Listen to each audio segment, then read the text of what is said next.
हर हर महादेव। जय शिव शंभू। शिव का सबसे बड़ा भक्त इस कलयुग में कौन है?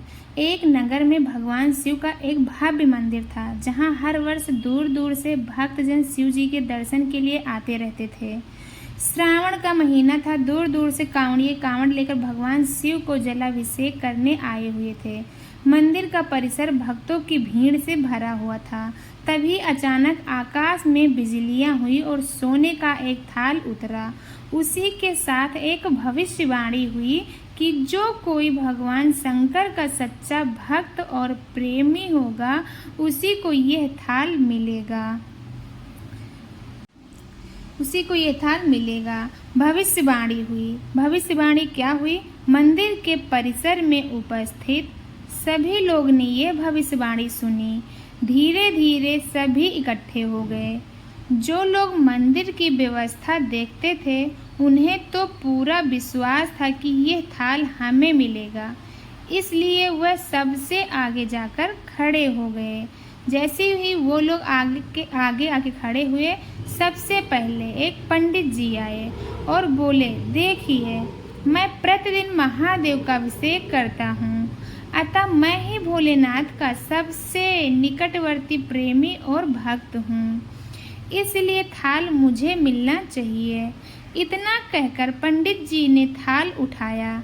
जैसे ही पंडित जी ने थाल उठाया, थाल पीतल का हो गया। ये देखकर पंडित जी बड़े लज्जित हुए।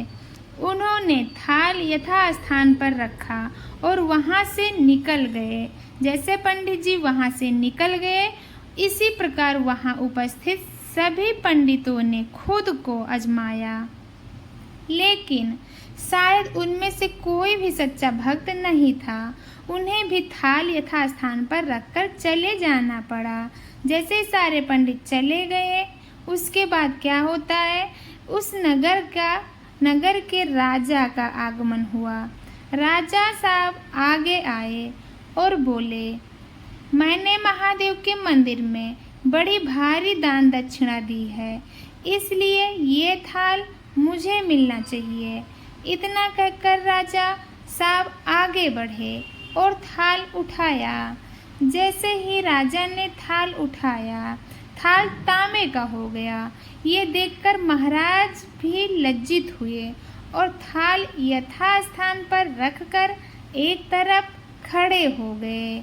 महात्मा और भक्त दोनों पधारे। इसके बाद इसी तरह एक से बढ़कर एक दानी, महात्मा और भक्त पधारे और थाल उठाया, लेकिन किसी के हाथ में कुछ और किसी के हाथ में कुछ हो गया, लेकिन सोने का नहीं रहा। तब लोगों को पता चला कि इसमें से कोई भी महादेव का सच्चा भक्त नहीं है। उसी समय एक किसान का आगमन हुआ। वो बेचारा महीनों बाद आज चातुर्मास के सोमवार के शुभ अवसर पर शिव जी के दर्शन करने आया था। गरीबी और गृहस्थी के बोझ तले दबा दिन रात खेतों में मेहनत मजदूरी करके अपना और अपने परिवार का गुजारा करता था।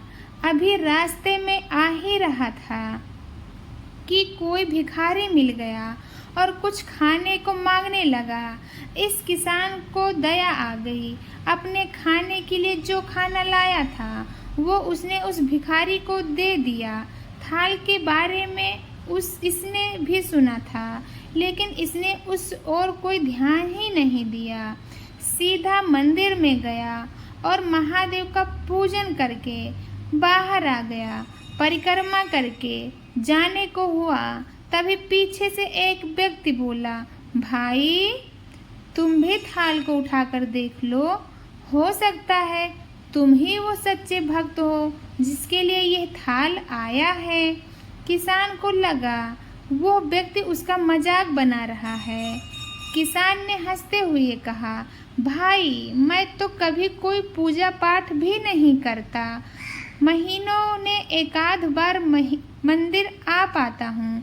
मैं काय का सच्चा भक्त हूँ, मैं तो इसके लायक भी नहीं हूँ। वो अजनबी बोला, भाई, हम तो देख चुके हैं, हमारी भक्ति तो 2 कौड़ी की भी नहीं है। अब तुम भी अपना हाथ लगाकर देख लो। सोने का थाल मिले न मिले, किंतु पता चल जाएगा कि तुम्हारी भक्ति में कितनी सच्चाई है। लोगों के बहुत आग्रह करने पर आखिर उस भोले भाले किसान ने जाकर थाल उठा ही लिया। जैसे ही उसने थाल उठाया, लोगों के आश्चर्य का ठिकाना नहीं रहा। सोने का थाल रोशनी से चमचमाने लगा। यह देखकर सब लोगों में खुशियां की लहर दौड़ गई। सभी लोग उसके जयकारे लगाने लगे और पूछने लगे कि भाई तुम ही सच्चे भक्त हो, अब हमें भी बता दो कि कैसी भक्ति करते हो जिससे महादेव तुमसे इतने प्रसन्न हैं। किसान बोला, भाई मैं कोई भक्ति नहीं करता, मैं केवल दिन भर खेतों में काम करता हूँ और थोड़ा समय निकालकर जरूरतमंद लोगों की मदद करता हूँ। इसके अलावा मैं कोई विशेष कार्य नहीं करता जिससे भोलेनाथ हमारे ऊपर ज़्यादा प्रसन्न है। लोग पूछने लगे, तुम लोगों की मदद क्यों करते हो? किसान से लोग पूछे, तुम लोगों की मदद क्यों करते हो? शिवरात्रि क्यों मनाते हैं? शिवरात्रि मनाते क्यों हैं? हंसते हुए किसान बोला, सुकून। दूसरों के चेहरे पर मुस्कान देखकर मुझे जो आनंद और खुशी होती है उसे मैं शब्दों में बयां नहीं कर सकता। शायद यही कारण है कि महादेव मुझसे खुश हैं। इतना कहने के बाद इसीलिए हमेशा याद रखें, सत्कर्म का आरंभ भी आनंद से होता है और अंत भी आनंददायक होता है। दुष्कर्म का आरंभ भी दुख से होता है और अंत भी दुखदायक होता है। आप सैकड़ों मील की यात्रा करके भी दूसरों का दिल दुखाते हैं तो आपकी वो तपस्या, साधना और महादेव का दर्शन धूल के बराबर है। ओम नमः शिवाय। भक्तों, आपको कहानी कैसी लगी कमेंट में ज़रूर बताना। महादेव का एक प्यारा सा नाम ज़रूर लिखना।